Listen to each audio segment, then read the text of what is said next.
Pop goes the diesel. City of Troy's visit made Duck very proud of being Great Western. He talked endlessly about it, but he worked hard too and made everything go like clockwork.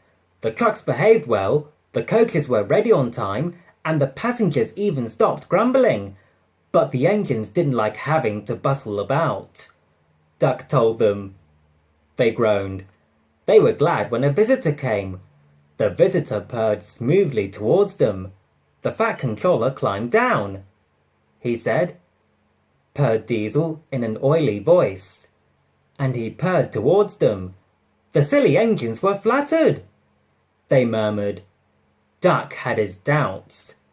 He said shortly, said Diesel, and he purred after Duck, talking hard.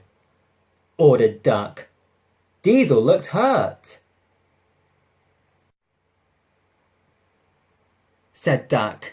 Diesel, delighted to show off, purred away. With much banging and clashing, he collected a row of trucks. Duck left Gordon's coaches in the station and came back. Diesel was now trying to take some trucks from a siding nearby. They were old and empty.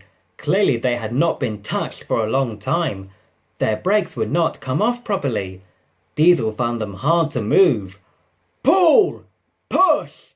Backwards! Forwards! The trucks groaned. Duck watched the operation with interest. Diesel lost patience. He roared and gave a great heave. The trucks jerked forward. They screamed. Some of their brakes broke, and the gear hanging down bumped on the rails in sleepers. Their trailing brakes caught in the points and locked themselves solid. Roared Diesel. A rusty coupling broke, and he shot forward suddenly by himself. Chuckled Duck. Diesel recovered and tried to push the trucks back, but they wouldn't move, and he had to give up. Duck ran quietly round to where the other trucks all stood in line. He said. Diesel gulped. He almost shrieked, said Duck innocently. Diesel had to help the workmen clear the mess.